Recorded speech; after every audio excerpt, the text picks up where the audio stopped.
هلا يا شباب، فيديو النهارده اعرفك ازاي تقدر تجيب المدرب جاتوزو اللي محير كل الناس، وكمان اعرفك على غلطه لو عملتها ممكن ما تقدرش تجيب المدرب ده. فيلا بينا على فيديو النهارده. طب يا رجاله، عشان نكون عارفين ازاي نقدر نجيب المدرب ده، فانت مطلوب منك ان انت تلعب عدد من المباريات في الاونلاين او الاوفلاين، يعني تلعب ضد الكمبيوتر او تلعب في الديفيجن او في اي حدث اونلاين. تمام؟ يعني اي ماتش هتلعبه هيتحسب لك، فهيتحسب لو انت خسرت هتاخد 10 نقط، ولو انت كسبت هتاخد 12 نقطه. تمام؟ بس لازم تاخد بالك بقى من نقطه مهمه جدا، ان انت مالكش في الاسبوع ده غير 150 نقطه بس. 150 نقطة من الأحداث اللي هي دي، يعني بص كده 150 فوق مكتوبة اهي. لو لعبت 15 ماتش من الآخر خسرتهم هتاخد ال 150. تمام؟ فأنت بعد ما تاخد 150 اوعى بقى تصرفهم هنا. لو أنت صرفتهم في الحاجات دي فأنت ما تضمنش بقى الأسبوع الجاي هتاخد كام نقطة. فأنت لو هتاخد بقى مثلا 10 نقط بس فكده راح عليك جاتوزو لو أنت صرفتهم في أي حاجة، عشان أقل حاجة هنا ب5 وفي ب4.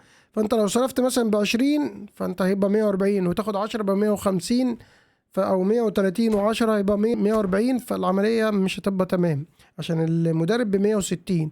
فالاسبوع الاولاني ب 150، الاسبوع الثاني هيكون بكام ما نعرفش، محدش عارف. هل هيدونا 150 تاني، هيدينا 100، هيدينا 50؟ فده لسه محدش عارف، بس انا بعتقد بعتقد انه هيكون 150 تاني. انا بقول لك اعتقادي هيكون 150. والحدث ده هيتكرر اسبوعين كمان، يعني هو الحدث ده لمده 3 اسابيع، فده اول اسبوع، لسه فاضل اسبوعين كمان، فالاجمالي كله هيكون تقريبا 450 نقطه، ده لو هناخد كل اسبوع 150. تمام؟ طيب انا بنصحك اعمل ايه؟ اعمل زي انا اشتريت اللي هي ال50 كوين دي، هي تعتبر افضل حاجه.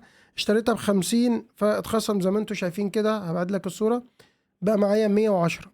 فزي ما انت شايف معايا 110، فانا عملت كده. فمش عارف ده هيكون صح ولا لا. هو اكيد يعني هيدونا اقل حاجه 50 نقطه، فلو ادونا 50 على ال 110 بقت 160 تقدر تجيبه. يعني انا بعتقد ان اقل حاجه هيديها لك الاسبوع الجاي 50 نقطه. يا عم لو ما ادكش 50 الاسبوع ده، في الاسبوع اللي بعديه هيديك 50 نقطه كمان، يعني هيديك مثلا 25 الاسبوع ده و25 الاسبوع الجاي، فتقدر تجيبهم. بس ما تضيعش دي من ايدك، يعني هاتها وما تجيبش حاجة تانية. اوعى تصرف اكتر من كده، عشان النقط دي هي اللي هتخليك تجيب المدرب. تمام؟ وطبعا زي ما انتم شايفين انا لعبت يعني في الديفيجن والحمد لله قدرت اجيب سكور كويس.